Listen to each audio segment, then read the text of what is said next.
Good morning, student. Today I start new topic online classes. This topic is a very important. Students, be careful. On boards, write these topics importance. This topic is a collected NCERT book according to she on board and start the topic. Today's take the topic sublimations. What is sublimation? आज का जो हमारा topic है sublimation है। Sublimation के बारे में हम समझेंगे। यह जो टॉपिक है बड़ा ही इंपॉर्टेंट है और जो भी टॉपिक रखे गए हैं वह एनसीईआरटी के अकॉर्डिंग चलेगा। एनसीईआरटी के तो आप इन सारे पॉइंटों को समझने का प्रयास करिएगा। सब्लिमेशन को हिंदी में बोलते हैं ऊर्ध्वपातस, यानी कहने का मतलब यह है कि कोई भी सॉलिड सब्सटेंस को हीट करने पर वह डायरेक्टली गैस में कन्वर्ट हो जाए तो इस प्रोसेस को सब्लिमेशन कहते हैं। और कोई गैस को लेते हैं और वह डायरेक्टली कन्वर्ट हो जाए सॉलिड में तो इस कंडीशंस को हम सब्लिमेशन कहते हैं। आप जैसा कि जानते हैं हम सॉलिड सब्सटेंस को ले और सॉलिड सब्सटेंस में कंफर यानी कपूर को ले लेते हैं, हीट करते हैं तो वह डायरेक्टली गैस में कन्वर्ट हो जाता है, मिडिल फॉर्म लिक्विड में नहीं होता है। तो इस प्रोसेस को हम सब्लिमेशन करते हैं। तो आइए हम इन पॉइंटों को हमने ब्लैक बोर्ड पर प्रिपेयर किया है, ठीक है, तैयार कर रखे हैं। इसको हम समझने का प्रयास करते हैं कि ये क्या बोल रहा है। ओके, टॉपिक है सब्लिमेशन। सब्लिमेशन कहते किसे हैं? The change of the solid directly into the vapour on the heating and of vapor into solid on cooling is known as a sublimation। यानी sublimation यह वह प्रोसेस है जिस प्रोसेस के तहत किसी सॉलिड सब्सटेंस को ऑन हीट करने पर वह डायरेक्टली कन्वर्ट हो जाता है वेपर और गैस फेज में। तो इस प्रोसेस को सब्लिमेशन कहते हैं। और gas phase on cooling convert to solid directly solid form known as a sublimation. यानी किसी गैस को लेते हैं और वह उसको कूल करने पर वो डायरेक्टली कन्वर्ट हो जाता है। किस में कन्वर्ट हो जाता है? तो वह जो है आपका सॉलिड फॉर्म में कन्वर्ट हो जाता है। तो इस प्रोसेस को हम क्या कहते हैं? सब्लिमेशन कहते हैं। इनके अंदर में दो पॉइंटों को हमने रखा है। इस पॉइंटों को वन बाय वन कर हम स्टडी कर रहे हैं। The changing of the solids, the changing of the solid directly into the vapour is called the sublimation. कोई सॉलिड सब्सटेंस को लिया, वही बात बताया हमने, कोई सॉलिड सब्सटेंस को लिया और उसको ऑन हीट किया और डायरेक्टली सॉलिड से वेपर फेज और गैस फेज में कन्वर्ट हो गया तो इस प्रोसेस को सब्लिमेशन कहते हैं। सेकंड पॉइंट में हमने रखा the changing of the vapour directly into the solid is also called the sublimation.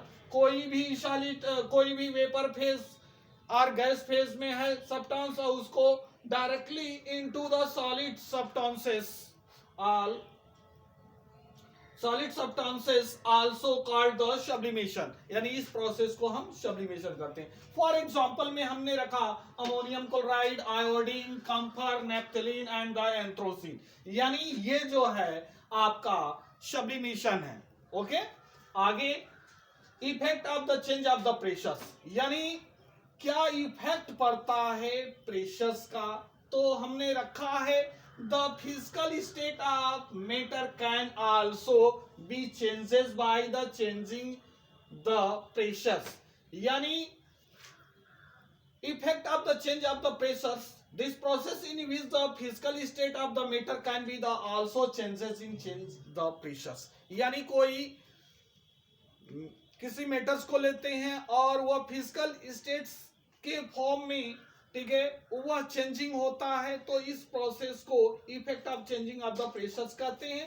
For examples में हम ले लेते हैं तो एग्जांपल के रूप में लेते हैं, लिक्विड को लेते हैं, हाई प्रेशर्स पर एंड लो टेम्परेचर्स पर वह कन्वर्ट हो जाता है सॉलिड में तो यह फिजिकल चेंजेस है। और उसी को हम जब आइस को लेते हैं और वह 0 डिग्री सी पर वह जो है, ठीक है, लो प्रेशर्स और, ठीक है, लो प्रेशर जो है बढ़ जाता है और जो है आपका टेम्परेचर लो होता है तो वह मेल्ट कर जाता है लिक्विड फॉर्म में। तो इस प्रोसेस को हम effect of the change of the pressures कहते हैं। आगे का पॉइंट हम देख रहे हैं इवेपरेशंस, वेपरेशंस क्या है? The process of the liquid changes into the vapour even below it is boiling point is called the evaporations. यानी इवेपरेशंस यह वो प्रोसेस है जिस प्रोसेस के तहत कोई लिक्विड्स बॉइलिंग पॉइंट से बॉइलिंग पॉइंट बिलो इवेपरेट हो जाता है। इस प्रोसेस को हम इवेपरेशंस कहते हैं। यानी इवेपरेशंस यह वो प्रोसेस है जिस प्रोसेस के तहत बॉइलिंग पॉइंट से बिलो, यानी बॉइलिंग पॉइंट किसी लिक्विड का लेते हैं तो वाटर यानी 100 डिग्री सी होता है, उससे पहले बिलो यानी कम होने वाले उस पर वेपर फॉर्म में कन्वर्ट हो जाए वो लिक्विड, तो उस प्रोसेस को हम इवेपरेशंस कहते हैं। आइए इवेपरेशंस के कुछ फैक्टर्स होते हैं। फैक्टर इफेक्टेड इवेपरेशंस, यानी इवेपरेशन जो है इफेक्टेड होता है कुछ जो है फैक्टरों के वजह से। तो वह कौन कौन से फैक्टर हैं इसको हम समझते हैं। तो the evaporation of the liquid depend mainly of the following factors, यानी इवेपरेशन जो है इफेक्टेड होता है फॉलोइंग फैक्टरों के द्वारा। तो पहला फैक्टर है टेम्परेचर, दूसरा फैक्टर है सरफेस एरिया, तीसरा फैक्टर है ह्यूमिडिटी, चौथा फैक्टर है आपका वाइंड स्पीड। यानी 4 फैक्टर हैं, 4 फैक्टरों से इफेक्टेड होता है इवेपरेशन। यानी पहला जो है पॉइंट है temperature. Okay, the rate of the evaporations increase to increase liquids vapors known as a temperatures। यानी टेम्परेचर्स यानी इवेपरेशंस का वह रेट है जिस पर लिक्विड जो है इंक्रीज कर जाता है उसकी इवेपरेट रेट दर, तो उस प्रोसेस को हम टेम्परेचर कहते हैं। अगला है the rate of the evaporations increase to increase surface area of liquids. यानी लिक्विड की सरफेस एरिया बढ़ने पर जो है वह क्या कर जाता है, इवेपरेशन जो होता है इंक्रीज कर जाता है, तो उस प्रोसेस को हम सरफेस एरिया। ह्यूमिडिटी, ठीक है, ह्यूमिडिटीज क्या है? तो आइए हम देख समझते हैं evaporation process in which the humidities areas as a increase, तो बढ़ जाता है जिसके वजह से ह्यूमिडिटी जो है इसका इवेपरेशन प्रोसेस हाई हो जाता है। आगे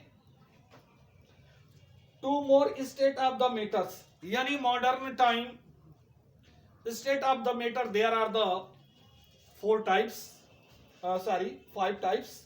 यानी मॉडर्न टाइम में मैटर्स को जो है 5 जो है ग्रुप्स के अंदर में 5 ग्रुप्स में डिवाइड किया गया है। पहला सॉलिड, दूसरा लिक्विड, तीसरा गैस और चौथा जो है प्लाज्मा है और तीसरा जो है बोस-आइंस्टीन कंडेंस है।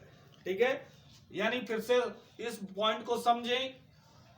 पॉइंट है आपका जो है modern time the matter the classified there are the 5 types.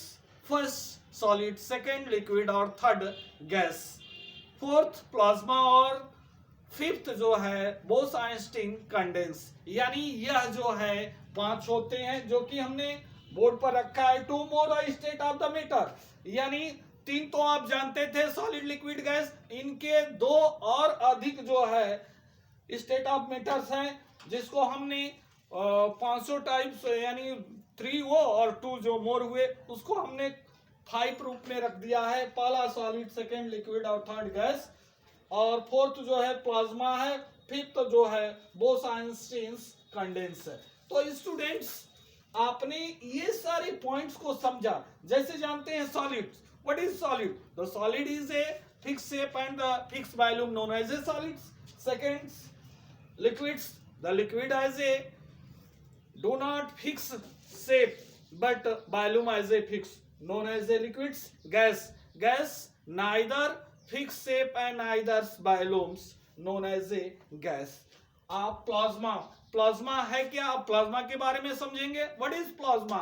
A mixture of the electron and the ions known as a plasma. Plasma ये वे होते हैं जो मिक्सचर ऑफ द आयन और इलेक्ट्रॉन्स होते हैं।